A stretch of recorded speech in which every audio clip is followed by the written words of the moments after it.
Hi friends, ನಾನು ನಿಮ್ಮ ರೇಷ್ಮಾ ಮಂಜುನಾಥ್. ಇವತ್ತಿನ ವಿಡಿಯೋದಲ್ಲಿ ನಾನು ಆಲೂಗಡ್ಡೆ ಮತ್ತು ಗ್ರೀನ್ ಪೀಸ್ ಕುರ್ಮಾ ಮಾಡೋದನ್ನು ತೋರಿಸ್ಕೊಳ್ತಾ ಇದ್ದೀನಿ. ಅದಕ್ಕಿಂತ ಮೊದಲು ನನ್ನ ಚಾನಲ್ನ ಸಬ್ಸ್ಕ್ರೈಬ್ ಮಾಡೋದೇ ಇದ್ದರೆ ಪಕ್ಕದಲ್ಲಿರುವ ಬೆಲ್ ಐಕನ್ನ ಒತ್ತಿ ಸಬ್ಸ್ಕ್ರೈಬ್ ಮಾಡಿ. ಹಾಗಿದ್ರೆ ಆಲೂಗಡ್ಡೆ ಮತ್ತು ಗ್ರೀನ್ ಪೀಸ್ ಕುರ್ಮಾ ಹೇಗೆ ಮಾಡೋದಂತ ನೋಡ್ಕೊಂಡು ಬರೋಣ. 2 ಆಲೂಗಡ್ಡೆನೂ ಸ್ವಲ್ಪ ಹಸಿ ಬಟಾಣಿನೂ ತೊಗೊಂಡಿದ್ದೀನಿ. ಇದನ್ನು ಇವಾಗ ಒಂದು ವಿಶಿಲ್ ಹಾಕಿಸ್ಕೊಳ್ಳೋಣ. ನೀರು ಒಯ್ಕೊಳ್ಳೋಣ. ಅದಕ್ಕೆ ಉಪ್ಪು ಹಾಕ್ಕೊಳ್ಳೋಣ. ಉಪ್ಪು ಹಾಕ್ಕೋತೀನಿ. ಪಾತ್ರೆಯಲ್ಲಿ ಬೇಕಾದರೂ ಉಪ್ಪು ಹಾಕ್ಕೊಂಡು ಬೇಯಿಸ್ಕೊಬೋದು. ನಾನು ಕುಕ್ಕರಲ್ಲಿ ಒಂದು ವಿಶಿಲ್ ಕೂಗಿಸ್ಕೊತೀನಿ. ಲಿಡ್ ಕ್ಲೋಸ್ ಮಾಡ್ಕೊಂಡಿದ್ದೀನಿ. ಒಂದು ವಿಶಿಲ್ ಕೂಗಿಸ್ಕೊಳ್ಳೋಣ.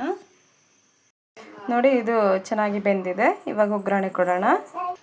ಒಂದು ಬಾಣಲೆ ಇಟ್ಕೊಂಡಿದ್ದೀನಿ. ಇದಕ್ಕೆ ಎಣ್ಣೆ ಹಾಕ್ಕೊಳ್ಳೋಣ.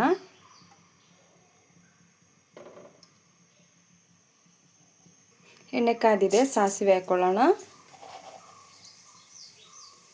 ಸ್ವಲ್ಪ ಜೀರಿಗೆ ಹಾಕ್ಕೊಳ್ಳೋಣ.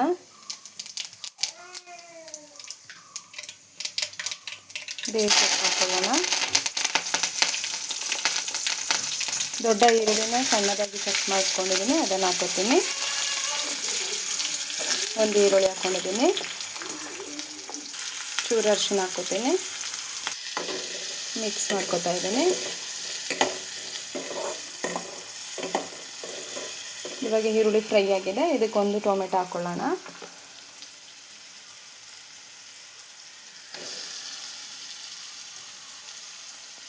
ಟೊಮೆಟೊ ಚೆನ್ನಾಗಿ ಬೇಯಬೇಕು. ಟೊಮೆಟೊ ಚೆನ್ನಾಗಿ ಫ್ರೈ ಆಗಿದೆ. ಇವಾಗ ಇದಕ್ಕೆ ಮಸಾಲ ಹಾಕ್ಕೊಳ್ಳೋಣ. ಇಲ್ಲಿ ಮಸಾಲ 1.5 ಸ್ಪೂನ್ ಖಾರದ ಹುಡಿ, 1 ಸ್ಪೂನ್ ಧನಿಯಾ ಪೌಡ್ರ್, 1 ಸ್ಪೂನ್ ಗರಂ ಮಸಾಲ ತೊಗೊಂಡಿದ್ದೀನಿ. ಇದಿಷ್ಟನ್ನು ಹಾಕ್ಕೋತೀನಿ.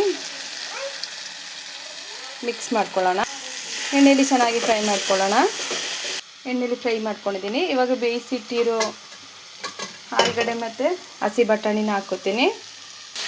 ಅದ್ರದ್ದು ನೀರನ್ನೇ ಸೇರಿಸಿ ಒಯ್ಕೊಳ್ಳೋಣ. ಬೇಯಿಸಿದ ನೀರನ್ನೇ ಸೇರಿಸ್ಬಿಟ್ಟು ಒಯ್ಕೊಂಡಿದ್ದೀನಿ. ಇದಿವಾಗ ಚೆನ್ನಾಗಿ ಕುದಿಬೇಕು.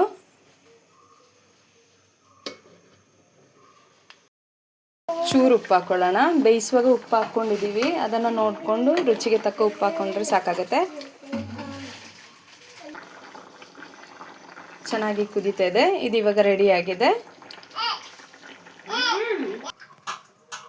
ಈಗ ಆಲೂ ಗ್ರೀನ್ ಪೀಸ್ ಕುರ್ಮಾ ರೆಡಿಯಾಗಿದೆ. ಈ ರೆಸಿಪಿ ನಿಮ್ಗೆ ಇಷ್ಟ ಆದರೆ ನೀವು ಒಮ್ಮೆ ಟ್ರೈ ಮಾಡಿ. ಹಾಗೆ ನನ್ನ ಚಾನಲ್ನ ಲೈಕ್ ಮಾಡಿ, ಶೇರ್ ಮಾಡಿ, ಸಬ್ಸ್ಕ್ರೈಬ್ ಮಾಡಿ.